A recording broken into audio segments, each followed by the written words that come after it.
Abençoado e abençoada com todas as bênçãos, entramos em cheio, direto, na ministração desta hora que tem por título O Salvador Chegou. O Salvador chegou. Tem a ver com o Natal, né? Muito bem, então vamos lá.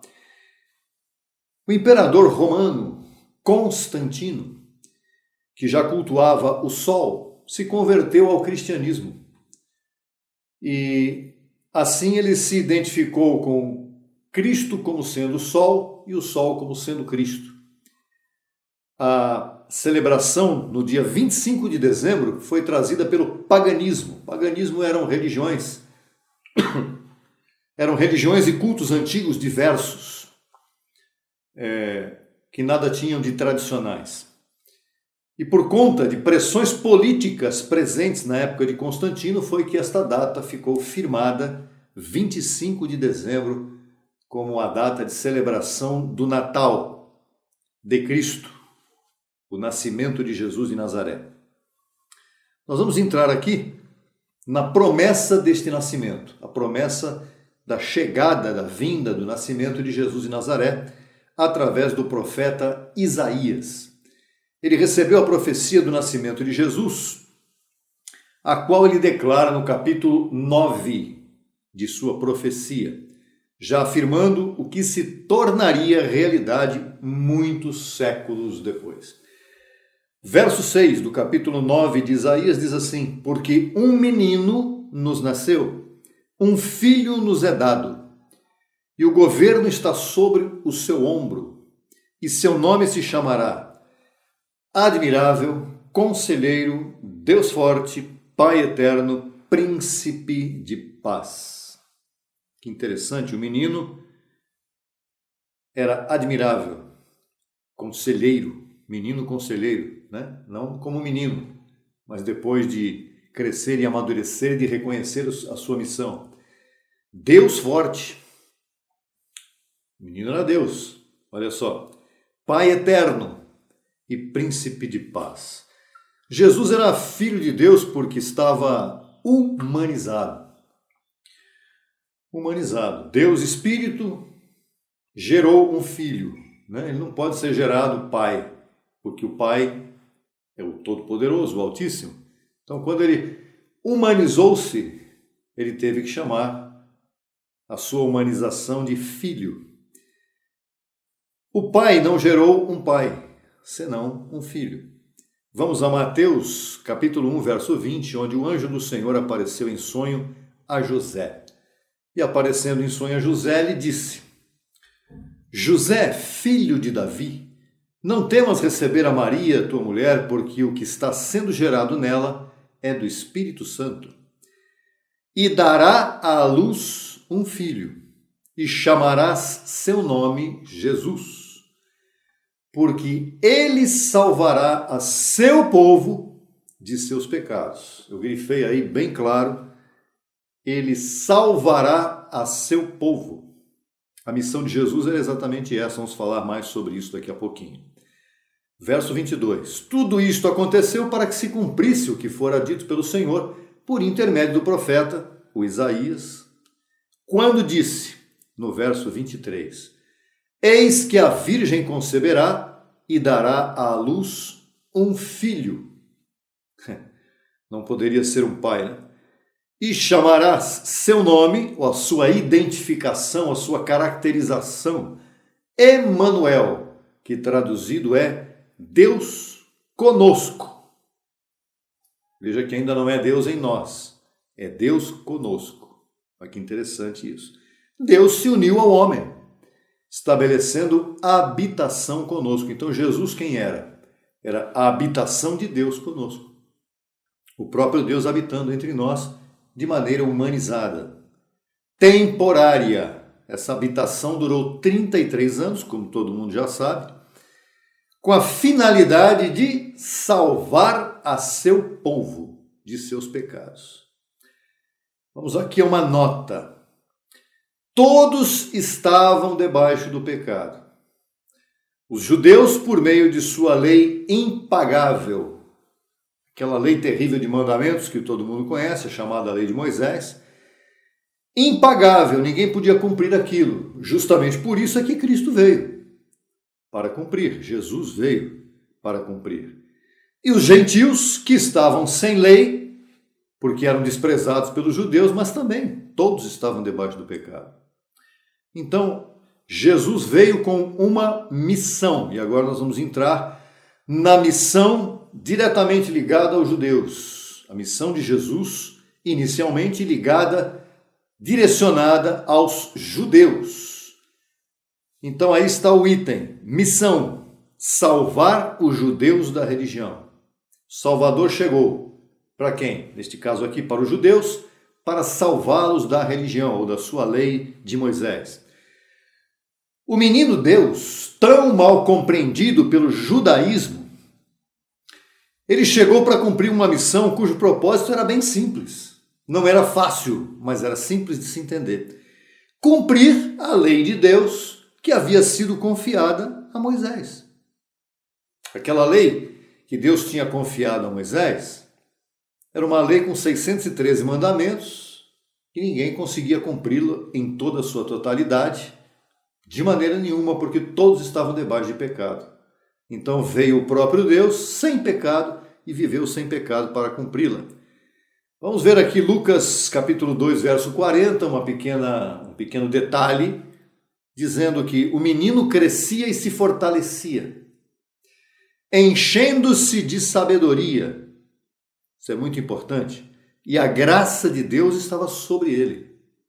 Ele era o escolhido, ele era o próprio Deus, estava ali vivendo como menino, porque ele passou por todas as etapas de uma vida infantil. E quando chegou à idade adulta, então ele descobriu quem ele era de fato, e aí ele teve que cumprir a sua tarefa, sua missão. João 19:30, já no fim da sua existência, aos 33 anos de idade, João diz assim: quando Jesus tomou o vinagre, na cruz já, disse: está consumado. E inclinando a cabeça, entregou o Espírito.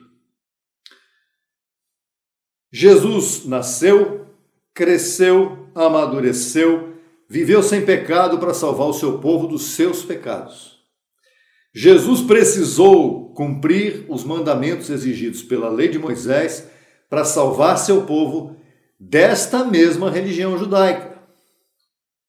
Essa religião era um problema e Deus veio para resolver o problema. Seu filho, humanizado, que era ele mesmo, veio para cumprir toda aquela lei, para consumar o tempo daquela lei. Por isso ele disse na cruz: está consumado. E a missão de Jesus foi viver sob a religião judaica. Jesus não veio para ensinar o evangelho da graça. Jesus não veio para mostrar quem ele era de fato. Jesus veio para cumprir como homem a religião judaica. Cumprir todos os mandamentos nela contidos. Já disse que são 613. Para depois que cumprisse, então, libertar o seu povo, os seus filhos, da religiosidade.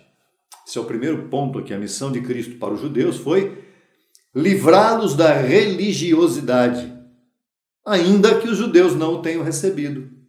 Os judeus não aceitaram a vinda de Jesus como um Messias humilde, manso. Os judeus queriam que ele viesse como um rebelde, como um guerreiro para libertá-los do jugo da opressão do Império Romano. Mas a função de Jesus não foi essa, tanto que ele disse a Pilatos: o meu reino não é deste mundo.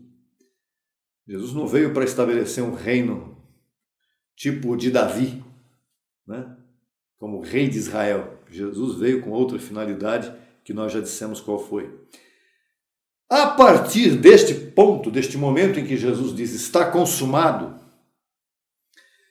aí é necessário entender que o Salvador, após sua morte e ressurreição, nos deu um novo testamento.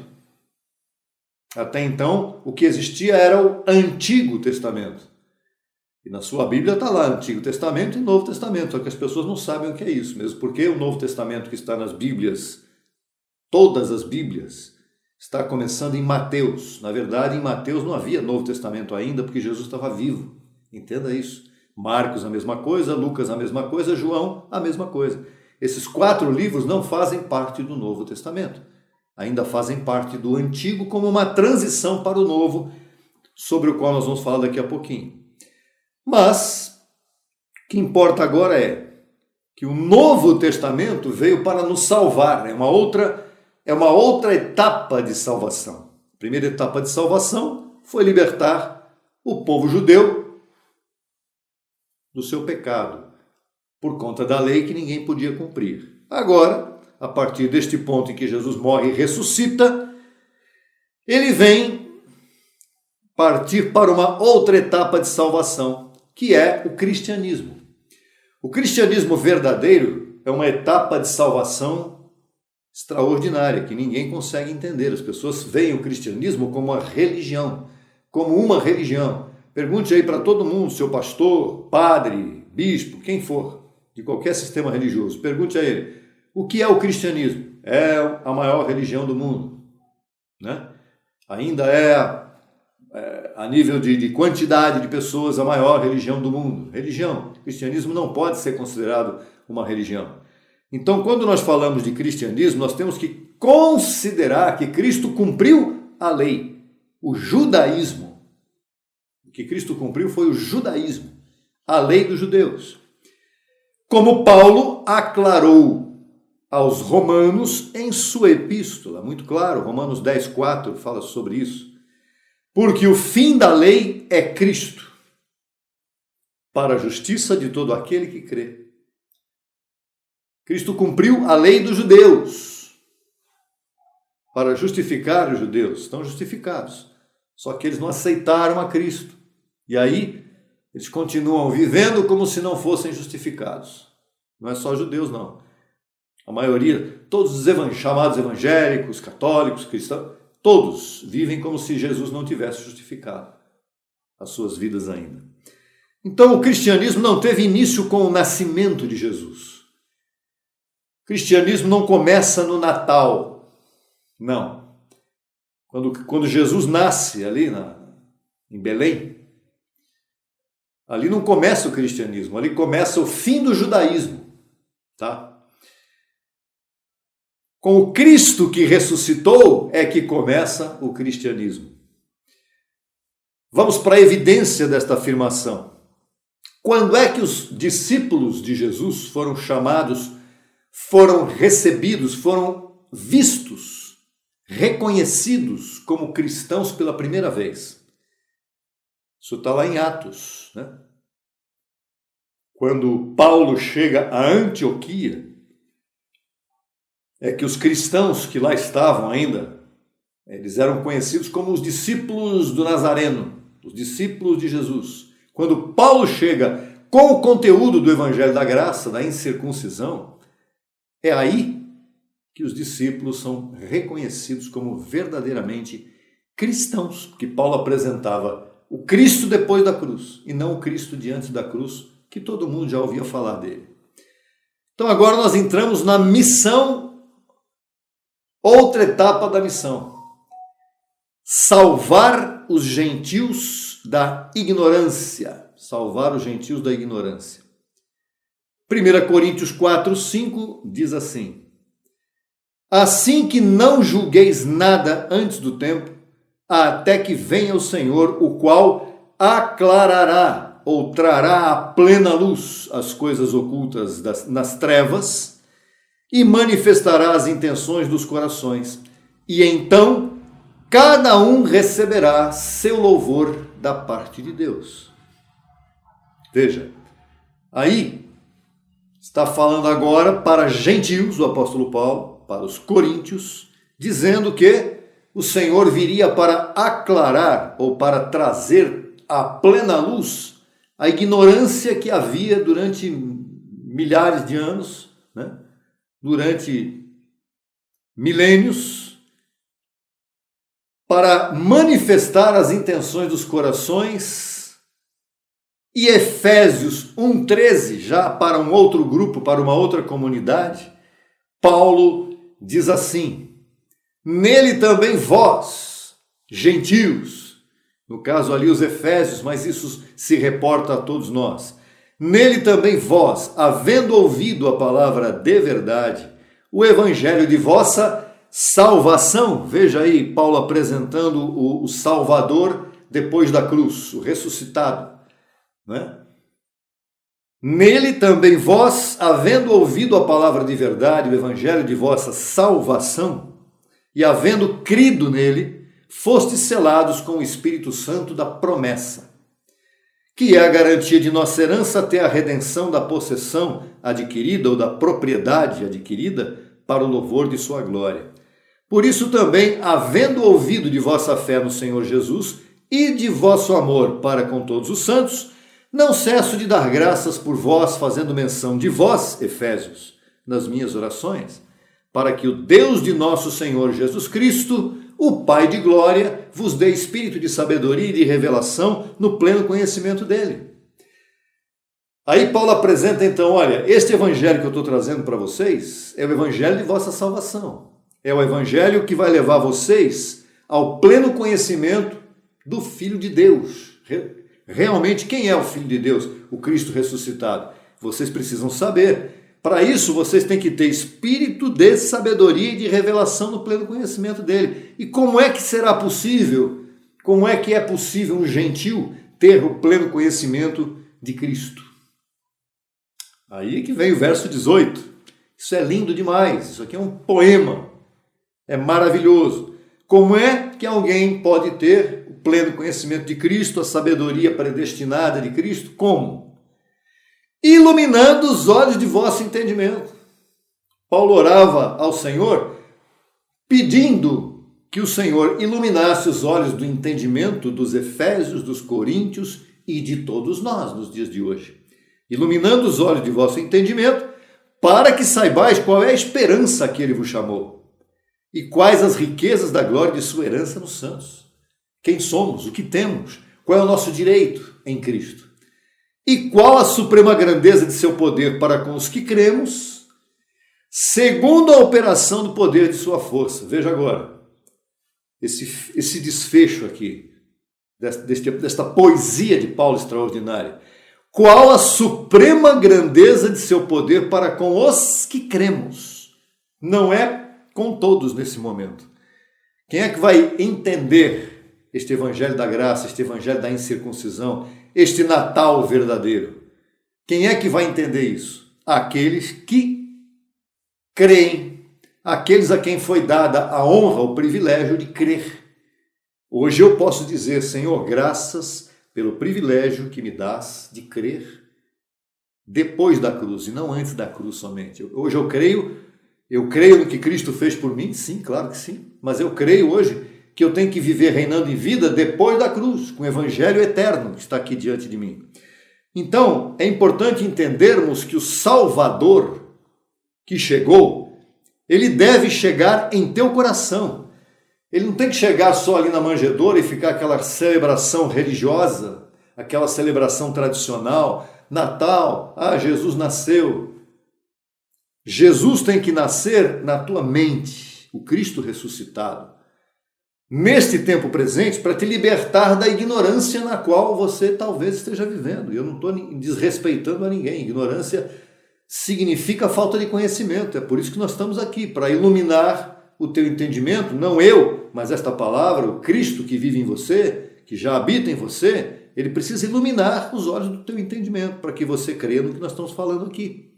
Não é? Para te libertar da ignorância, da tradição religiosa que ensina um Natal formal, um Natal carnal. Hoje está diante do mundo um Natal absolutamente carnal, comercial, um Natal mercantil, mercantilista, onde o comércio, evidentemente, é o mais importante.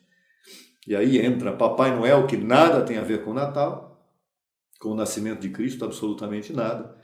Entram os presentes, entram outras coisas que não interessam. Não é só que Cristo esteja nos seus corações, que a família esteja reunida em torno de uma alimentação diferenciada na mesa do Natal, na ceia do Natal.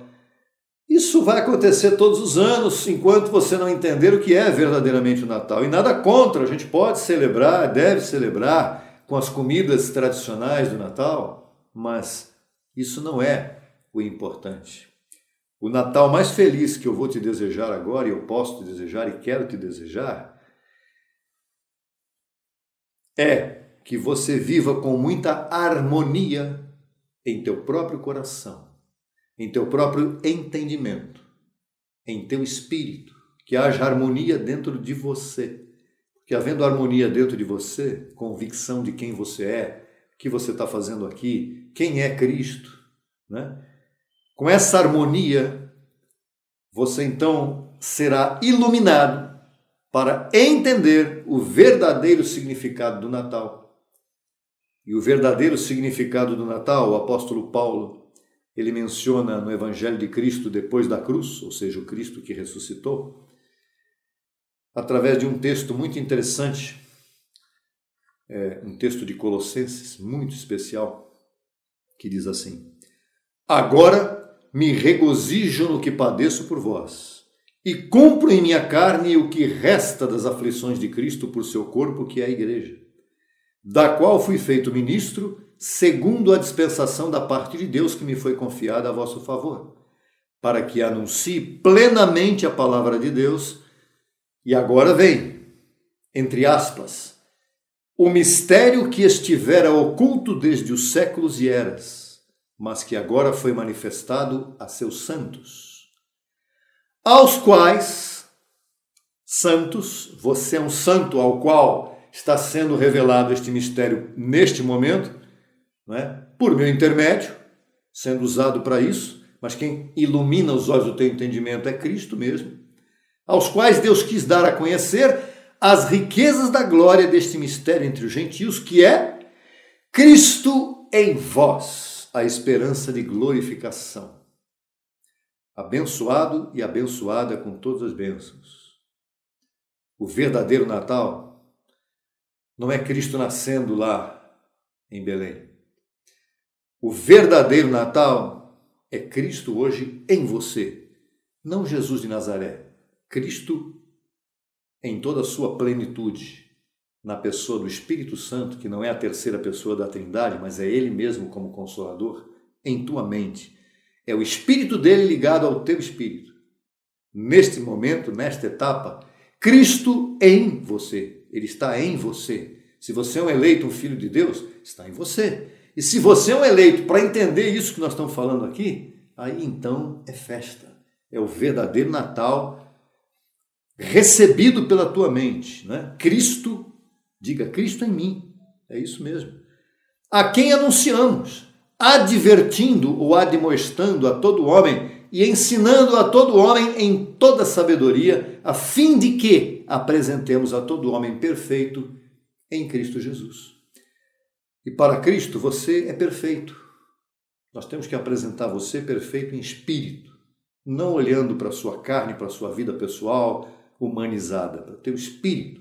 Nele você é perfeitíssimo, sem mancha e sem ruga. Se o nascimento de Jesus, tão tradicionalmente celebrado neste 25 de cada mês de dezembro, é importante, muito mais importante será o entendimento a respeito de sua morte e ressurreição, pois estes representam nossa libertação de qualquer espécie de pecado. O Salvador chegou, não para tirar o teu pecado hoje, porque isso ele já fez naquela manifestação de Jesus de Nazaré. Como nós falamos anteriormente, ele veio para tirar o pecado da terra, tirar o pecado dos judeus, tirar o pecado dos gentios. Agora, não basta celebrar seu nascimento ano após ano e não compreender o significado de sua vinda. É preciso entender, que você entenda definitivamente o significado da vinda dele. É necessário observar a história com a lente de Deus. Primeiro, Deus em Jesus cumpriu a lei para abrir o caminho da fé aos judeus. E segundo, Cristo, através de Paulo, encomendou a missão apostólica de salvar o restante de suas ovelhas, os gentios. Então, o Salvador chegou lá em Belém, que está sendo celebrado agora de forma tradicional, de forma religiosa, por muitas pessoas. E chegou agora em tua mente. Eu declaro a tua mente ativada para que você entenda que ele chegou em espírito, no entendimento, com os olhos do teu entendimento iluminados, para que você ative isso em você. Pense. Não creia simplesmente como uma tradição religiosa o Natal. O Natal é Jesus em você. É o Senhor vivendo em ti, abençoado e abençoada com todas as bênçãos. Receba-o com todo o teu coração e busque entender detalhes disso que nós acabamos de falar. Ouça esta mensagem várias vezes, quantas vezes você necessitar, em áudio, em vídeo, texto, como você quiser. Estaremos com o maior prazer para te enviar isso o mais breve possível. E declaro a você mais uma vez, fique bem com seus familiares, esteja bem com a sua família, e você que já é da fé, você que já é um abençoado, que está ouvindo essa mensagem, já entende quem você é, fique bem com seus familiares, e a família da fé te ama, e a tua família da fé certamente está sempre à disposição para levar até você mensagens especiais como essa, que o Senhor permitiu que nós enviássemos para iluminar os olhos do teu entendimento. Tá bom? Mais uma vez, este é o melhor dia da sua vida. Este é o melhor Natal da sua vida. Cristo em você, esperança de glorificação. Até a próxima oportunidade, abençoado e abençoada.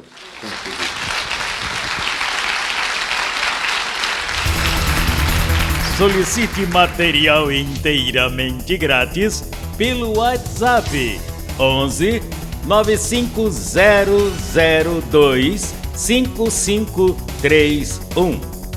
Acesse nossa página no Facebook www.facebook.com/Crescendo em Graca Brasil e no Instagram acesse e siga-nos em www.instagram.com/CEGBrasil_oficial.